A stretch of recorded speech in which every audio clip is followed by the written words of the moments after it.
Good evening, everyone. Of course, all the news last couple of days revolves around Artemis, Artemis, Artemis, Artemis, Artemis. Oh, and didn't I mention Artemis?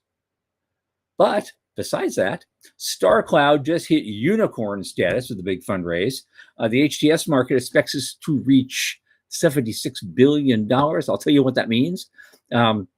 We're going to look at quickly at the 8 startups investors chased at Y Combinator Demo Day, which includes a moon hotel.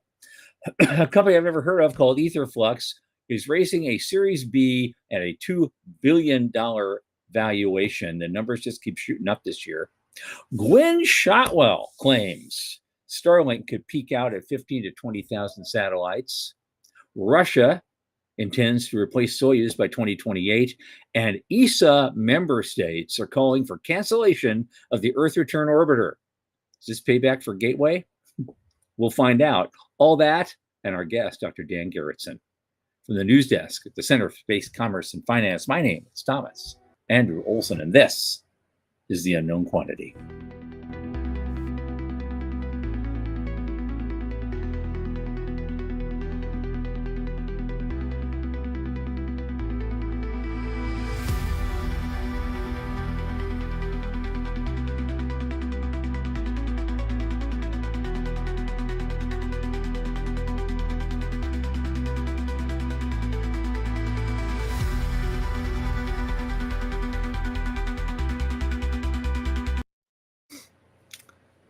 Well, as you know, this program is brought to you by the Center for Space Commerce and Finance. And who are we and what do we do? Well, I've told you before, I'm going to tell you again.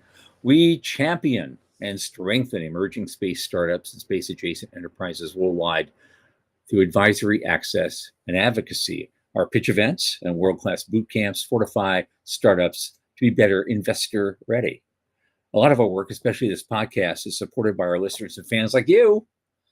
So if you just go to cscf.space/support and click the Plain as Day donate button, a little in the tip jar each month makes a big difference. Don't forget to like and subscribe and tell your friends. Speaking of friends, my oldest space friend, Michael Lane, who just finished painting his wheel of Dharma for a change, is here with me. Michael, come on in. Hey, how's things? Hey, how's the wheel of Dharma treating you? Things are good. It's kind of a bright, sunny day out there. It was a nice weekend. Nothing big. A little bit of housework, a little bit of chores. Went outside. Went out to a big garden. That was it. It was chill, pretty chill. Yeah. I got back from I think Friday afternoon. I got back from the conference. I was just like exhausted for 2 days. I was just like, I wake up in the morning and think, well, it's been a day. I'll be fine. I'll go do stuff in here. I was dead. I was like on half cylinders the day later. I was like, what is going on? It's real. It's real. But now I'm getting it back together and putting a list together. Now I got a list together, a huge list this big of all the people I have to catch up with, and things like that. Interestingly, I am going, I don't know if they're calling it a launch party. They don't seem to be. It's a gathering of people near the Cape. Yeah. As mostly just investors and those kinds of people. Cool. I guess Megan Crawford helped put this together, and she got me on her list. And so I got to race down there and go do that. It's like an hour and a half drive almost, but they're back. But totally I got to do it. It may not happen. As you know, the launch is scheduled for 6:33 p.m. on April 1st. Right. Which is Wednesday, but who knows? So, but the party goes on regardless, and those are important people for me to meet. Right. You want to see and be seen in that environment. And as Sean is reminding me, we need sponsors. Yep. You bet. Well, I'll be handing out cards all over the place and talking to people. So I'm looking forward to that a lot. It's not quite as cool as being able to drive over and watch the damn thing, but we're going over to the Museum of Flight. Rachel and John and I, we're going to go catch the Museum of Flight watch party, which, we've got Blue, we've got SpaceX, we've got Stoke, we've got Star Cloud. So, we've got a thriving ecosystem, and a lot of those folks are going to show up at the Museum of Flight. It'll be the first watch party I've had over there. So I'm looking forward to it. It'll be fun. Yeah. Well, there's a launch party in my yard. I can see the launches from my front yard, but it'll be very different being at the Cape, seeing the rumble and the roar. So I hope it happens. That will be. It's going to be a good to do no matter what. But that would be the great way to cap it off. That would be good. Yeah. I was too young for a Saturn launch. Right. No, I was across the country. I wasn't. Dad wasn't going to do that. So diapers. Here we are. I was in diapers. And so speaking of that, there's I picked because there's 100 articles, all over the place about Artemis. Which one do you pick? Pick one. They're all the same. And they're all written by the same people with the same AI. And so you just say, okay, well, here's somebody. Now you have to consider the source. It is The Guardian. And so, but they did ask the question, we got this lunar mission, a return visit after 50 plus years. Like, is it going to generate the same excitement as the original did? And there's a lot of people are saying, this guy is saying, well, don't count it out. I think, there's 2 whole generations that have grown up since the last time. Right. Yep. And so it may be that they will actually, and maybe some of them don't even believe we went there the first time. So this is a good chance for them to rethink their life choices while they're watching this. You know what I mean? Right.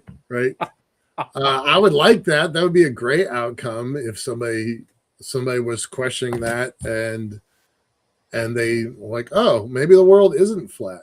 I mean, maybe, right? I don't know. Not one person that I know that's not like a nerd or that I haven't evangelized to, but just random people. I don't know one person that knows we're flying around the moon next week. Wow. This week was saying this week could be this week. I don't know one person that knows that's happening that I haven't personally evangelized to. So, dude, where do you drink, man? And this is like, well, it's causing me to drink. I know I am. I've been really kind of disappointed by that, which is one of the reasons I'm going to go to the Museum of Flight, because I want to be surrounded by nerds like me. Yeah. I was really disappointed. Well, I'm going to be lucky. I'm going to be in a room full of people who really are into this stuff and may even want to put their money down. So great. Yeah, no, it's, I'm Catholic and it's Holy Week. So I've been spending a lot of time with my mom and her friends. Nobody knows this is happening in that older crowd, in that religious crowd. Nobody knows. Yeah. Yeah. Wow. So, okay. Yeah, it's been kind of surprising and a little bit sad. Yeah. So I hope, right? We got this article from The Guardian, and I hope people pay attention. I really do. So I don't know. We'll see. We'll know more. We'll know more on Thursday. Yes, we will. Yeah. Now your buddies at StarCloud, just raised another $170 million to accelerate their development of the next generation spacecraft. And apparently that helped them reach a $1.1 billion valuation. I was able to get a little bit of inside scoop there and learn a little bit about their funding sources. Some stuff you would know. I was a little surprised to see Google Ventures was very prominent in there. A couple months ago, at the end of last year, the folks from Payload made a prediction that it was going to be Amazon and AWS and Azure, Microsoft, where they were going to be the funders. Google is a funder in this round, so they're definitely putting. I couldn't find out how much money was invested from Google, but they were one of the. And those guys are still on track for 88,000 satellites. Right. So I don't know And I was saying this to Sean, or Sean and I were talking earlier before we started the show today. Is this really a play for them? Like, are they really, really going to do this, or is this an acquisition target and SpaceX should just buy them? Because I wonder if they can pull this off. They're a small company. They're only like 20, 23 people, 27 people. Okay. So right. yeah, but that really puts a stamp on the Seattle ecosystem. Sure. That puts a I think our Seattle ecosystem is very close to half a $500 million so far this year. So that's been wild. Portal made a bunch of money. Integrate invested a bunch of money. Not even counting Stoke with their 800 million in the last 6 months. So yeah. it's supercharging our local ecosystem. It is. Yeah, and you could use it. yeah. So that's good. Yeah. So we've got some folks here. Veronica's here. Hi, Dallas. Hey, Dallas. Do we know Dallas? Yes. You know me? Yeah, we know Dallas. He saw a lot of Apollo and Skylab launches in college. I did too, in high school and college. In fact, I was just finishing college the first time when Apollo Soyuz flew. So, wow. Yeah, we're about the same bracket. All right, what's next? What's next? Oh, HT. I was going to tell people what HTS means because I forget it too. Yeah. High throughput satellites is what they've got. It's got a name now. Okay. And they're showing this latest report from Novaspace shows that global demand is going to reach 218 terabytes per second by 2034, and service revenues are set to more than double to 76 billion over that same period. And it's driven by the rapid expansions of constellations led by Starlink and a steep change in performance pricing and global adaptation. I mean, this alone is becoming a huge market. I remember when all of space wasn't that big. I know.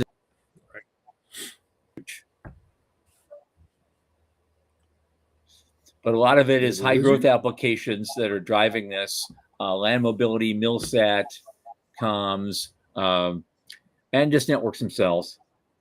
The service revenues are already up 44% just in the last 5 years. Is high throughput satellites? Is that a name? Like, I've not heard that name before. I know. I think it's something to do with. You're saying about that in Europe. Okay. Because because HAPS. The word what a HAP is, right? Well, HAPS in Europe means high altitude pseudo satellite. Not high altitude platform, plural. Oh, yeah. So, okay. So you get that a lot. Here we have new space is one word, but the S is still capitalized, and over there it's two words. Yep. Right. So little things. Well, all right. So $76 billion for just this, as you were just saying a minute ago. It wasn't that long ago where the whole space sector didn't hit that, and now you're saying this one slice of the space sector. That's pretty exciting. It is. Yeah, I think that's very cool. It just means more communication for everybody, and it's a new growth phase. And so they want to sell you a report, of course, at Novaspace, but I'm not going there. That's what they I say what I wanted to say, and the heck with that. Okay. Next up.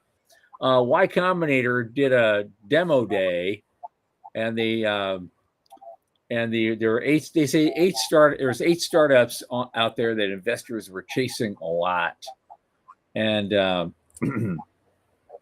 so you've got one of them is Beyond Reach Labs, and they have deployable solar arrays. And they say they're the size of a dining table at launch, but they unfold to the size of a football field when they reach orbit. So it can increase available power tenfold by slashing costs by 88%. That seems vaguely important. Right. As I like to say. And they already have a flight plan for 2027. They've already secured $220 325 million in LOIs from leading space companies. And so, well, LOI is not a purchase order, so we'll see. Right. You and I have expressed skepticism over the same dollars being handed back and forth in this industry for years. But the bar at Y Combinator is pretty high, so maybe there's some more depth to those LOIs. Yeah, maybe. Yeah, well, because this is just a quick little article. We don't know who those LOIs are with. If I knew who they were with, I could probably tell you. Whether they're for real or not. You could grade them. Yeah. Sean's got a whole series on how to grade risk, right? Absolutely. So, I'll mention Byteport really quickly, just because as a retired geek, it's really interesting to me. They're building a new ridiculously fast file transfer protocol. Apparently, TCP is too slow for the AI age, and so he built DART, which is short for Dynamic Accelerator Record Transfer, which should apparently transfer large files 10 times faster than TCP, and even 1,500 times faster on what he says, quote unquote, reliable connections. There's a security testing tool. Oh, here's one. There's drones. They want to replace cowboys. Have autonomous drones too, but autonomous drones to herd and monitor cattle on massive ranches.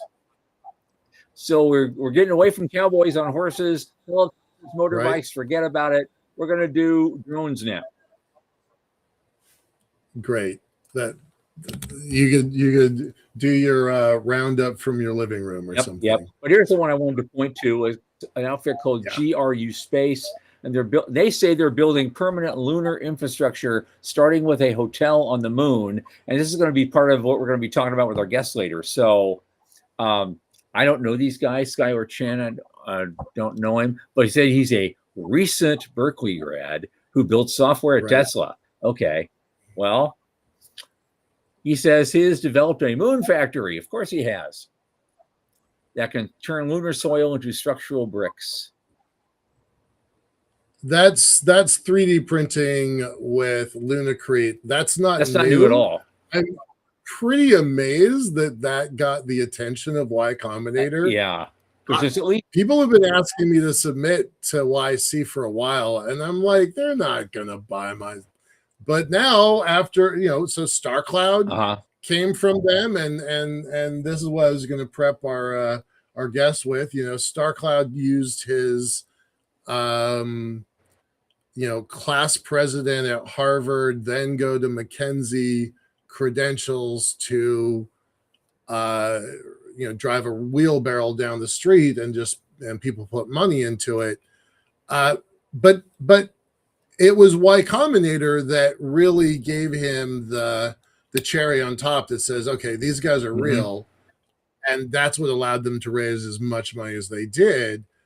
But honestly, I'm pretty shocked that a moon hotel got through the filters at Y Combinator. And frankly, I think your system and my system is a hell of a lot farther along than a moon hotel. So I got to say, I'm both envious and frustrated at the same time. You got to hand it to people for their success, but you go, how did this happen again? How did that happen again? Yeah. Okay. So, all right. So we're going to watch GRU Space. Yes, we are. See what see what happens. Now, who's Ether Flux? Do you know anything about these guys? I don't, except that this is one of the crypto bro dudes that has limitless wealth and decided, what, let's go to space. So he's in the same camp as the folks from Vast. And Copernic and a few others. They're like, all right, let's use it. And I've been saying for years that the crypto bro dude community should embrace the space tech community because they're now. Well, that's what it's doing now. It's a space solar power startup.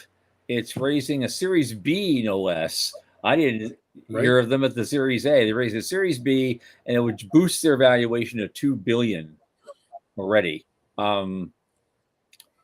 and it's going to be laser And power they're going after data centers. They're not focusing on space-based solar power the way they started, and they're thinking about data. Right, powering data centers in space with solar power as a separate thing, and doing it with laser transmission. And so and they're gonna experiment on it with a satellite bus built by Apex Space, and that's the company's first data center satellite expected next year. And so they want to compete with terrestrial economics. I don't know what that means yet, but I guess we're going to find out next year. Yep. So very quickly, Win Shotwell came out and said Starlink might plateau at 15 to 20,000 satellites. That's a long way from the 100,000 he's talking about in his IPO. They've got 1 million. They've got an application at the FAA and FCC for 1 million. Yep. So she's like, well, and we all know who really runs that company, right? So, right. If Gwen says it's 20, I'm gonna bank on 20 because that's a big difference. And we've talked about the impossible economics of trying to get all the satellites up there and keep them maintained and replace them. It's just orbit change, right? They're going to have to continually dodge themselves and everything else up there. I think if you put 1 million out, you're literally going to build a fence around the world that when that cascade of failure happens. And it may be that maybe she's recognizing something he isn't yet, that there is a natural limits to certain things you can do in the world, and maybe just nature itself will not be fooled.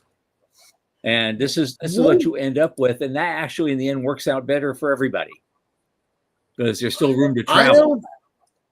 I don't think I've ever seen Gwen contradict Elon. Mm-hmm. Have you? No. I'm wondering if her phone is ringing right now.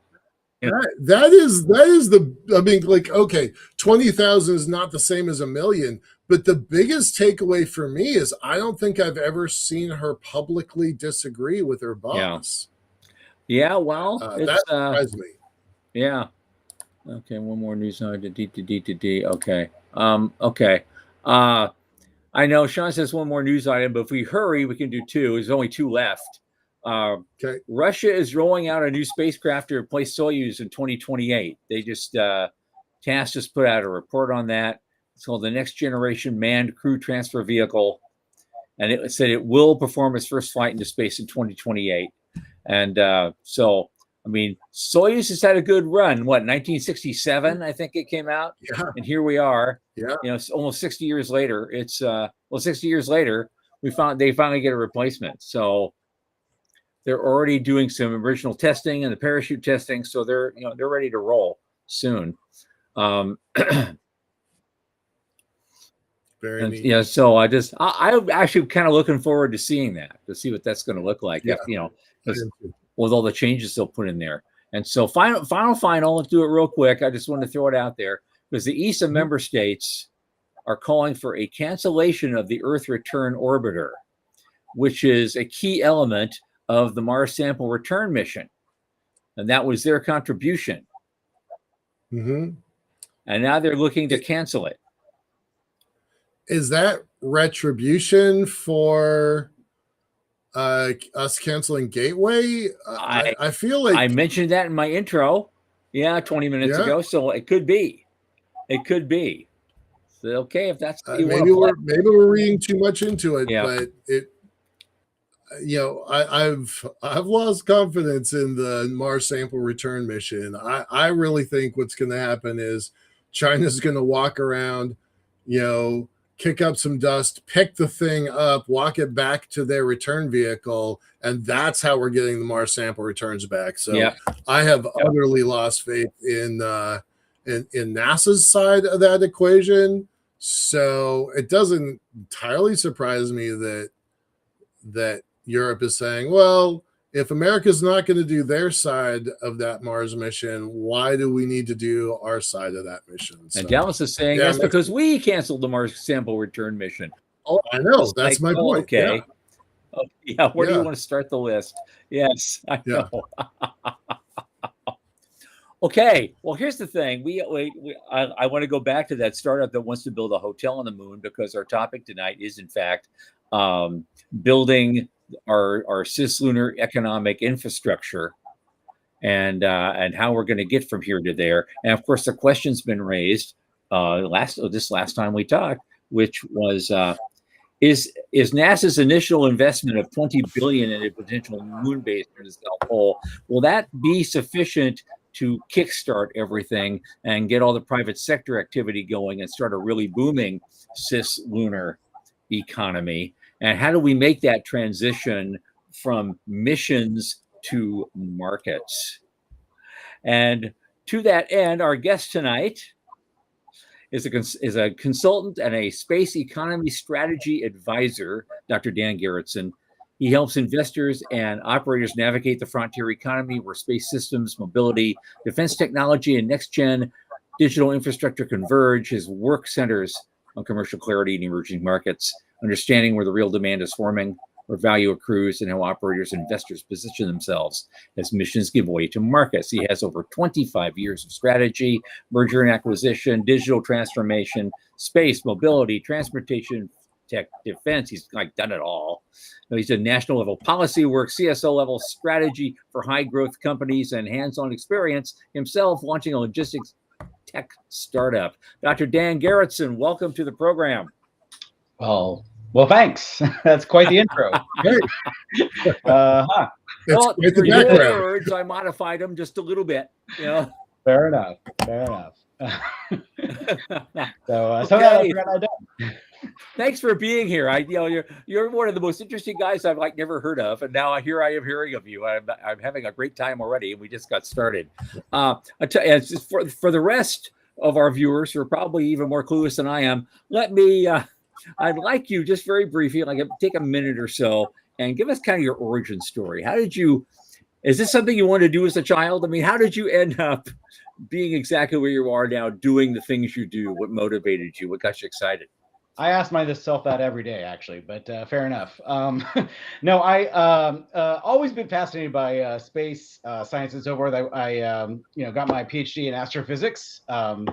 So really intended actually to go down the astronaut path, and got a little derailed by some of what I saw there. And I also, in the academic environment, wasn't overly excited about continuing down the academic path.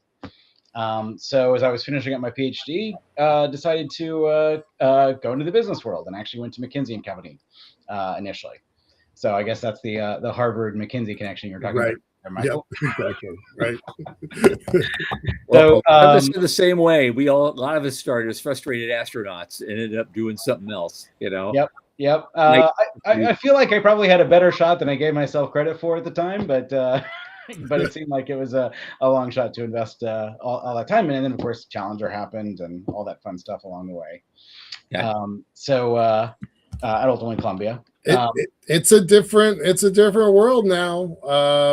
There are folks going to space, civilians not ever related to NASA at all are starting to go to space. So hang out a little bit longer. I think if you have some patience, I think people are going to fly that would have given up on that dream. So well, I'm optimistic. Yeah. So I got enough years ahead of me that hopefully Right. I don't get laid low by unexpected consequences. Right.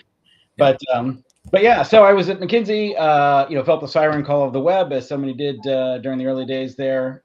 Ended up at Forrester Research, and that's where I covered a lot of mobility technology and so forth. But early 2000s, due to sort of some prior relationships and so forth, I had the opportunity to join Science and Technology Policy Institute. And I was part of the team that founded that under the Institute for Defense Analysis, and I had responsibility for space in particular, among other things. Right around the time that sorry, what years was that? 2004 was when we launched that. Okay. So I worked with them through probably 2010, 11 timeframe. Initially as a full-time staff member, I did a little bit with a corporate executive board at the Research and Technology Executive Council, but then did some more adjunct work with them, space launch and so forth. but very focused on, I guess technically I covered the space, aeronautics, physical sciences portfolio. So I had responsibility for space, but also did some stuff on P&T technology, on computational fluid dynamics, things of that sort. But the big thing was really as Elon was getting going with SpaceX. I guess it was a couple years into it at that point. But the immediate question I got asked when I took over that portfolio was, all right, why is space launch so expensive, and what's this guy Elon doing that's going to make it different? Well, I guess now we know. There were good. Whoops, sorry. There we go. There were some, interesting indicators. We went around. My team and I talked to the primes, obviously, and a lot of the folks in the industry. Heard all the reasons why he was going to fail and never going to make it, and all the rest. Talked to him directly about some of what he was thinking, and I would say it was very clear. It was very different. That was it was pretty stark at that point. Didn't mean he was going to succeed, but there were things that I characterize it as bringing a Silicon Valley mindset to it. The whole kind of learn fast, fail quickly. That was what I think was probably an underappreciated aspect of a lot of the early stuff, was that learning curve and how the importance of getting cadence up, repeatability, things like that. I don't mean to speak overly disparagingly of it, but we had 2 launch vehicles with the Atlas V and the Delta IV at the time, and there was this sort of almost emotional attachment to having multiple vehicles. Yeah. And we tried to make the point that, well, what you're doing is you're splitting a very small launch frequency across 2 vehicles, and you're reducing your ability to learn that much further. So I think that's really what Elon brought. Now, of course, it still took him 15 ish years to really get that cadence up to the point where they were doing, but they did a lot of interesting things along the way. The 9 engines on the Falcon 9, a lot of learning quickly on the engines and so forth. So there's a lot of interesting aspects that I think that he brought to launch. So we did, we discovered that first of all, and then there was they were starting to think about NASA COTS, and they were like, okay, is this really viable? Do we think there's really a potential case here? And so, again, talked to a lot of the entrepreneurial players as well in that particular case. Gave our assessment, and we weren't convinced the market that Elon saw was there, but we were convinced he was doing something very different and dramatically, kind of, I guess, interesting in how he approached it. How did the report reviewers and readers react to that? Because that was still early enough that there were a lot of detractors and naysayers in my circles. How did they react to those reports? So we, I was kind of the backroom guy giving the input to the sponsor there. I mean, there was a lot of receptivity to the analysis. I mean, I will say, like, I was pretty direct in my opinion at the time, and it was just kind of input into it, was that we really should downsize the EELV program and just choose one because of that learning curve sort of thing. So it was that kind of input where I was giving that input, and they liked it. They appreciated things that I said about Elon and so forth, but it was factored into a much larger set of activities. But we did end up with the COTS program. I mean, that was, I wouldn't say my analysis was dispositive on that by any means. Mm-hmm. That was, I think, a train that was moving already anyway, and we were just providing some of the ammunition that, or I should fuel that kept it going, I guess. Right. But it was, the question really was, is there a viable provider? And we pointed out the different ways, the access to capital that Elon had, the approach they were taking, some of the learning curve aspects, things of that sort. I would say it's very well received. Stuff that we take for granted now, but was borderline heretical back then. I'm gonna put Dallas's comment up on the screen here for a second. He was out talking to the Marshall Space Flight Center. A director there once told me that 8 engines on the launch vehicle was too many. Right? Like, I heard that too, actually. Right. Yeah. So really went against conventional wisdom during those days. Right. It was a lot of complexity. Yep. A lot of things to coordinate and so forth, and you wanted to make it simpler. Was the thinking, at least. But there's, I mean, I'm not. But like I say, what I think it really helped with was that learning curve aspect, and just the fact that they were getting so much insight along the way and willing to fail. I mean, that was the thing that we heard from some of the contractors. Like, Elon can put an engine on a stand and blow up the stand, and everybody thinks he's great because he learned something. If we did that with, the there's programs getting cut, there's heads that are rolling. Yeah, it's very different standard. Exactly. Very different standard. Yeah. Exactly. Yeah. And that's actually part of the insight I took away from it was, there's importance to the commercial discipline that supposedly things like the COTS program were bringing, but you really had to have a supplier that was willing to stand their ground and say, this is the way we're doing it. We see a market here. We're building for that market. And yes, we'd like to sell to you. They had to sell to them to get the funding and so forth. But at the same time, they had the longer, the North Star, if you will, of this is the market we're going for. And, we're only going to take so much compromises in terms of making it very mission specific, meaning, following along with the commercial, I guess, oversight of the powers that be. Well, SpaceX wasn't the only winner from the COTS race there. I mean, Orbital Sciences did too, and they did very well. They got acquired by ATK, which in turn got acquired by Northrop Grumman and became Northrop Innovations. They're doing very well. So that was another winner from the COTS period. Yep. Although they don't have the same, kind of cadence with a launch vehicle that was successful in the same way. No. So, and this, I think you see this as well in the commercial crew program is, there's a certain element of the commercial discipline of or commercial labeling of the contracts and how you do it, firm fixed price and all the rest. It's not always the same in terms of behavior. I've kind of written about this as well, is that, commercial label doesn't necessarily mean you've got discipline by the supplier saying, hey, we're building towards the market, and also discipline by the contractor that's saying we will accept what they're bringing versus like, oh no, we want this little tweak or this little thing because this is the way we think it should go. Yep. And on that, let's go to the moon. Talk about what you're doing now and what you're thinking now. There, you write a lot of stuff, and I've read some of it. I'm going to read a lot more before it's over. Like we said today, there's another group that's coming out of Y Combinator. They want to build a hotel on the moon. Just this last Thursday, we had a long conversation with Dr. Doug Plata about putting gigantic inflatable habitats on Mars that could hold 1,000 people at a pop with room to spare. And so they're getting ready. They're ramping up to do these kinds of things. And where is the pathway? How do we get from, as you put it, missions to markets? Yeah, I think there's a number of things. Obviously you're going to want there to be a problem that you're solving, or at least a need that you're addressing ultimately. And that's still, the jury's still out on that a lot. But we have a lot of people, high net worth individuals that are kind of interested in the space tourism thing. The folks wanting helium-3 or whatever. So there's indicators, but we're not there yet. But the thing that I see is, there's a lot of things going on by governments around the world that are politically driven. So you're going to see a ton of investment, obviously, because of the moon race, because of, this view of infrastructure. I'm not going to weigh in on whether we really should be doing it. The thing that I take away from that is we are going to do it. There's a lot of investment happening. And whether it's just the US alone, you obviously got China going, you've got the Middle East, you got Europe and so forth. So they're investing the money. The thing that I try to think about is like, okay, if we're doing this anyway, how do we do this in a way that we don't we end up with real markets at the end? And that's the way I think, yes, you can get a lot of money going in just by government spending the money, but at the end of the day, you want markets where you're addressing needs, people are willing to spend the money and see value from the activities. And you get there by having products that are standardized, where you're driving down costs because of these learning curve activities, where you're really sort of making it repeatable. You have a larger customer base in mind and so forth. Without that, you end up building for a mission. The NASA hope that we've got the mission to get to the moon.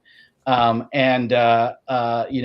becomes very bespoke and so forth. And so my concern is if you end up with government as usual, even under the commercial label, and I would say you saw this to some extent with Starliner, they still behave in very mission-oriented fashion, very responsive to the government command, or the government wanting to weigh in on it. And so you have to have commercial discipline on both sides to make sure we don't end up with a ton more space junk in space, hundreds of tons, millions of tons, whatever, of space junk, rather than kind of a repeatable, scalable platform that people can start to, you're driving down costs, you're actually delivering things like, people want to go to the moon and and stay in that space hotel, that lunar hotel.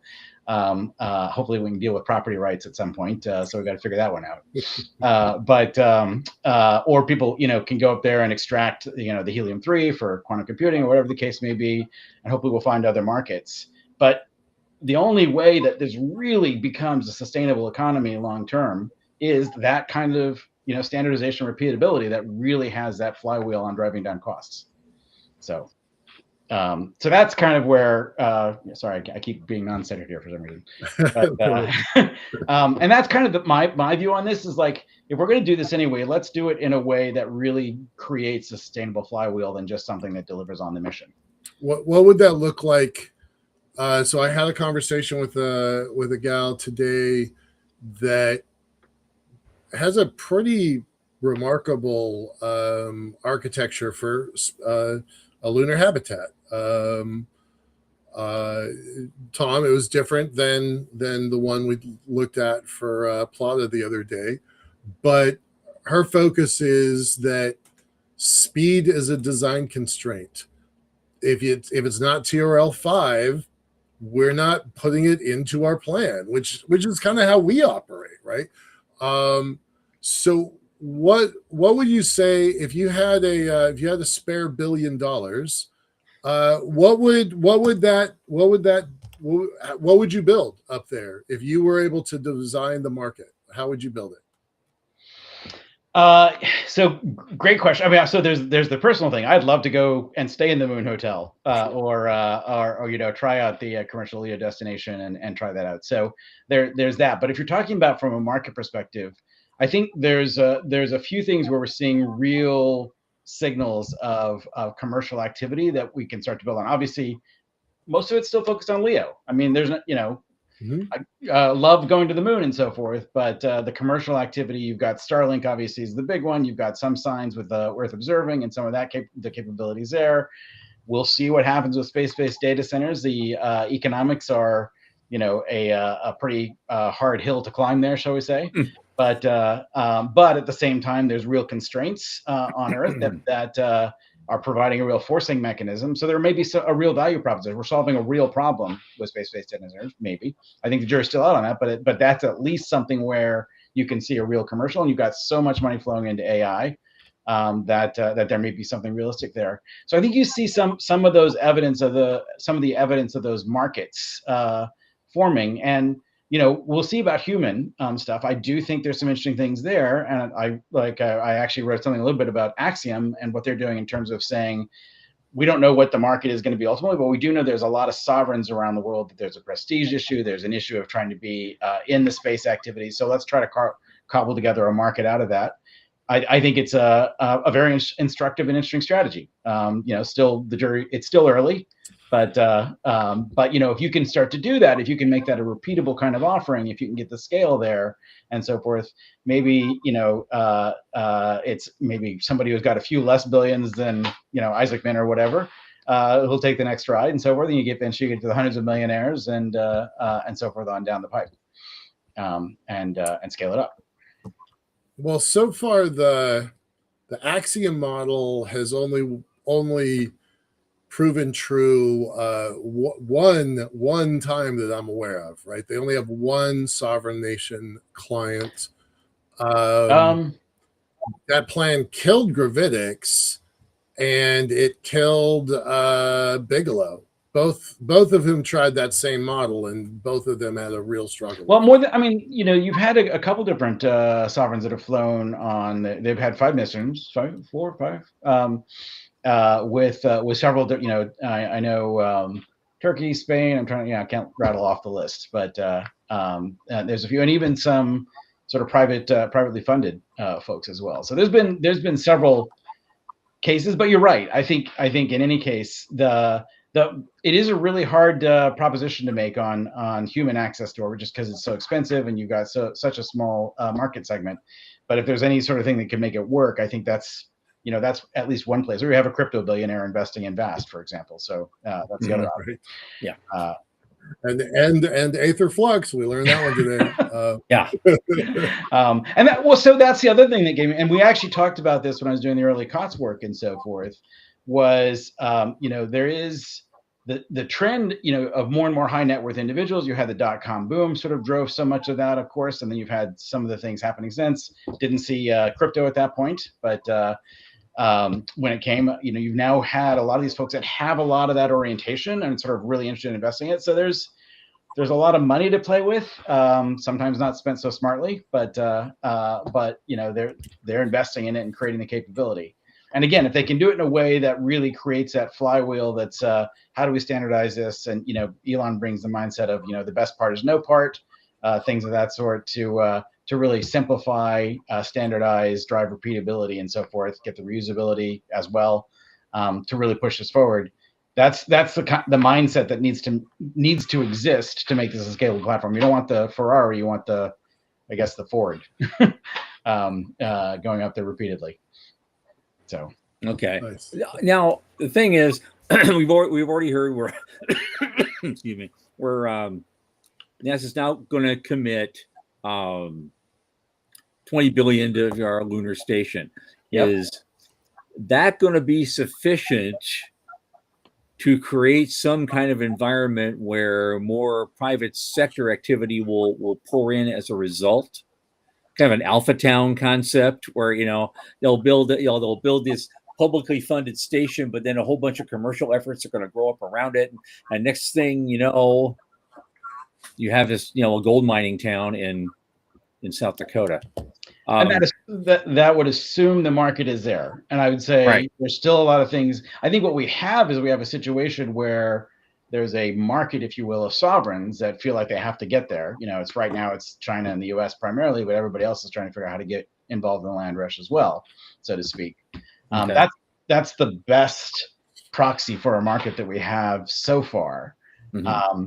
I think the reality is, is it going to be enough? There's a lot about, is the market there ultimately, but there's also a lot about how we do it. And this comes back to, I think, that missions to markets mindset that I like to talk about is, are the contracting organizations, the procurement organizations, going to treat this as a way where, we're serving as anchor demand.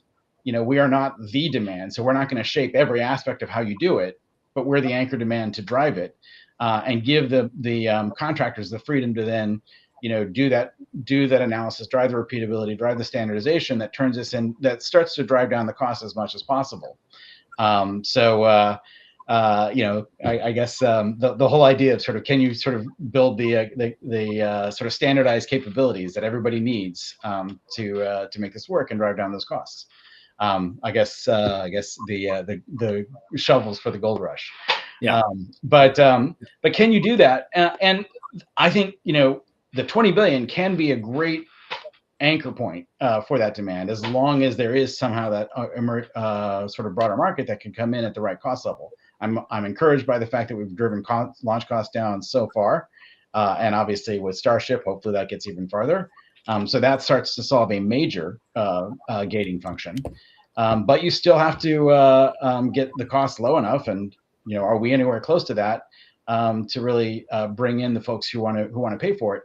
The concern I have also, though, is NASA is going to be NASA. Defense, Department of War is going to be Department of War. They're going to be like, well, maybe you need to just do it this way for us. It's like, is that going to cut off that repeatability? Are they really going to have the discipline needed to really make sure that this becomes, that they can't be hands off, obviously, but at the same time. But the avalanche of requirements can kill even the best idea, the best program. And the avalanche of requirements can also sort of constrain the experimentation that needs to happen. Right. Yeah. Right. That's the government picking winners before the market identifies the more efficient paths. Exactly. And again, I come back to, just because I saw so much of it up close, what SpaceX was doing with that repeatability. I remember vividly the notion. I went to their factory, and they were building the cones for the engines, the Merlins, I think it was. They had the interior shell etched, put the outer shell out on it, and so forth, and then sort of went down the street to the Pratt & Whitney facilities, and they were hand laying the tube around the cone. It's like, okay, one's going to be a much faster, higher throughput rate, and you're going to learn a lot faster. And then throw it on the stand, and it blows up the stand. Oh well, you do it again, and you learn. It's that experimentation and learning that's critical in this. Yeah. And you can't do that when you're fully constrained by the contracting organization. Right. I was gonna also, that kind of brings up a question that Dallas Beanhoff brought up, which is NASA's announcement about changes to the CLD support.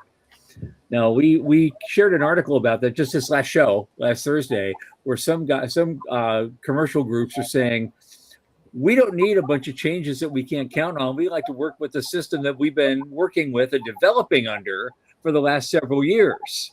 And but then you have somebody like Vast that says, we don't care. We're building our thing anyway, and we're going to launch our thing anyway, and we don't need NASA's approval to launch our thing because this is the first test model for what we want to do. So it doesn't matter. We got the money. We're going to do it anyway. So where do you go with something like that? Well, what I like about that is, I would say that was Elon's attitude. He was going to do it anyway with SpaceX. Now the reality is, of course, we probably wouldn't have made it without the COTS money, as we all know. No, not at all. Wouldn't have happened. But what I think what he did up front was he showed the commitment. He showed that he could bring the capital together. He showed that he could leverage those market inputs. And the COTS program provided that lubrication he needed. So, but at the same time, like I say, there's no way he would have made it without that COTS program. If that's the way it could happen in CLDs, and maybe Vast is that, where, he's able to leverage that money to really get him over the hump, but ultimately drive that, I'm going to do this anyway, I'm going to make it happen, I'm going to drive down the cost and make this a repeatable service that I can deliver. Then I think there could be a path forward. I don't know that that's proven yet, but and it certainly wasn't proven when Elon got started. But that commitment is going to be huge in terms of making the difference as to whether it actually works in the end. Yeah. At least in what I've seen. Okay. So, yeah. How would you, if you would make some changes to whether it's the lunar version of COTS or anything else? What policy choice would you make to incentivize that it goes this way instead of that way? What one thing would you do that would move the needle for the markets versus missions plan? So there's a couple elements. I mean, I've talked about the commercial discipline. I think that's key. I have to admit, there's a part of they're using a lot of the right words and language, I think, in the Ignition announcement that, about buying commercially, firm fixed price, all the rest and so forth. And then you've got and we're also going to have SMEs on site with all these guys, and they're going to help them troubleshoot and so forth. Like, right. Oh, wait a minute. Right. If they're walking around with the NASA clipboard saying that's not how we do it, it's kind of defeating the whole point. That was exactly what I was wondering about. Like, I like the idea of having a subject matter expert hanging out nearby that I can phone a friend when I have a problem, but I don't necessarily want them walking around the factory floor with a clipboard saying that's not how we do it, right? The point of this is to not do it how you do it. Right. Go away the clipboards. Yeah. Right, exactly. So I have to admit that part of it gave me some pause.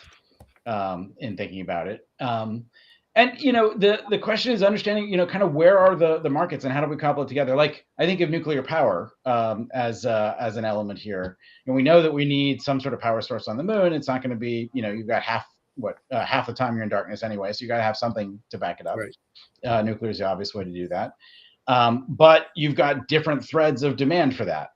You've got, the mining operations, you've got the military kind of activity or whatever and so forth. How do you cobble that together into something that really creates a signal, even if it is government signal initially, and then use that as kind of something that says, okay, we've got the demand, we can sort of guarantee that we're going to be buying this power, and then, do you actually have the suppliers that they're going to do this anyway? They're going to be, they're gung-ho. They know they have a really solid plan and so forth. They can pull the capital together because they know there's going to be some buyer at the end. And by the way, that buyer is all about de-risking the investment. So it's like, making it so that the investors can say, okay, I don't know if you've got a real market here, but at least I know there is going to be some buyer here, that counts for market. That does a stand in for the market.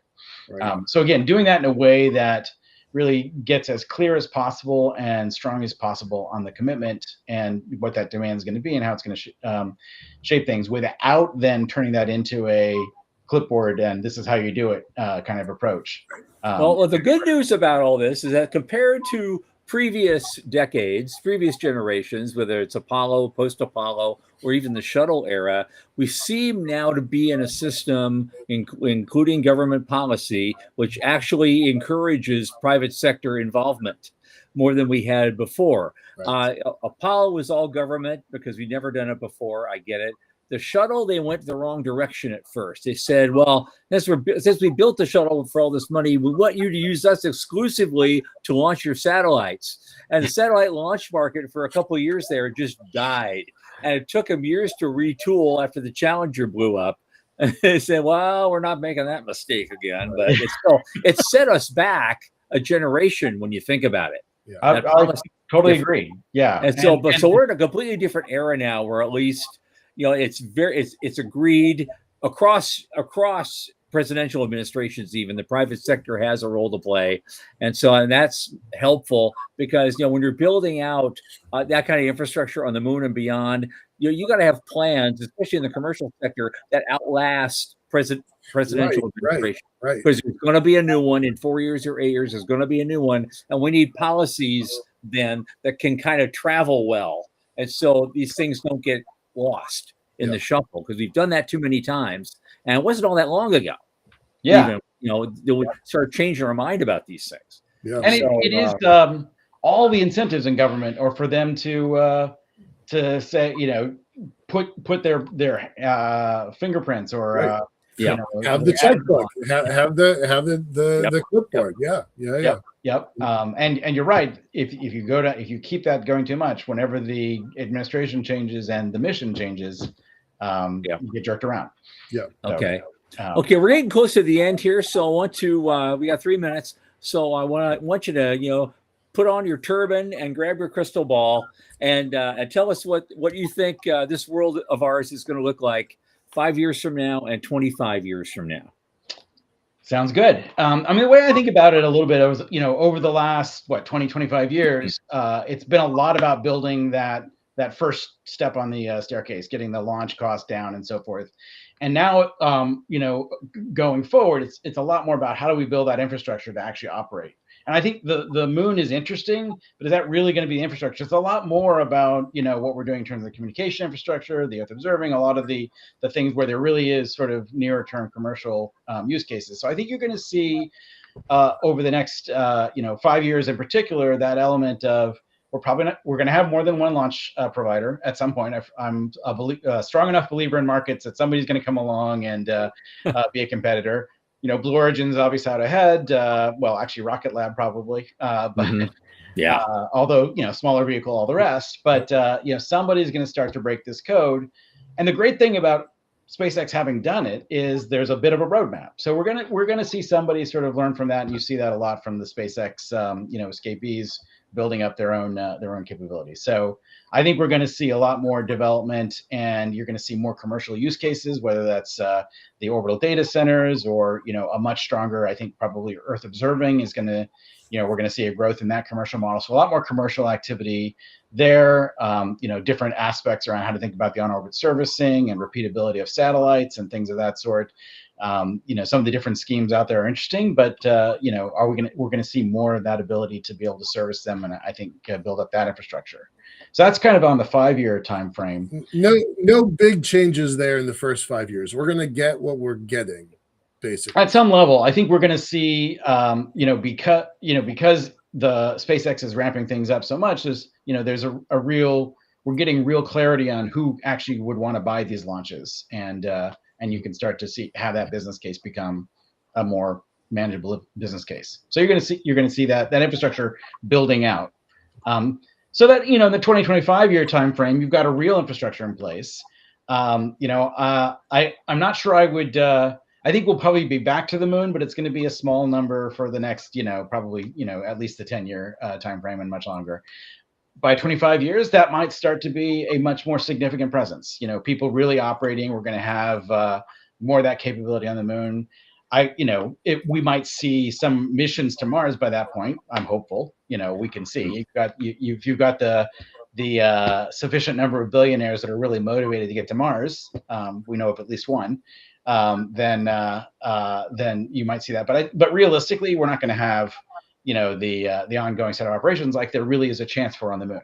And that's kind of what I look to see is like, can we see that? Can we see even some of the first space hotels? I think that's a real possibility in that time frame where you'll start to see probably more money than I have at the moment, but folks who are willing to spend on that probably more than a weekend, weeks at the lunar hotel. Things like that. I have a friend who is sort of noting the idea of sort of dune buggy races, X Prize races or whatever, on the moon or something like that. So we'll probably start to see that. And actually, that's probably an underappreciated aspect is some of the sponsorships and things that people can get in terms of really driving some of those activities. Whether you see some sort of a games in low Earth orbit or ultimately on the moon kind of thing as a significant driver of some of this sort of awareness and interest in the sector. Okay. Cool. Dr. Dan Garretson, thank you so much for being on the show. You've been a wealth of information, and it's great to get to know you a little bit, and I hope you'll come on again sometime soon. I would love to. I look forward to it. Great meeting you guys as well, and look forward to further conversations. It's been wonderful having you. Thanks so much. My pleasure. Okay, on Thursday, another one of our favorites, Dr. Ajay Kothari, is back with us. And that's always a fun conversation. He figured out how to do an entire exploration of the moon program, all without Artemis at all. And so he'll probably talk more on his adventures with that and a lot of other great things. The guy is just a wealth of information, just like our guest was tonight. And so that's going to be a lot of fun. And so on that note, for Michael Lane and Sean Key, and from the Center of Space Commerce and Finance News Desk, I remain Thomas Andrew Olson. Keep watching the skies.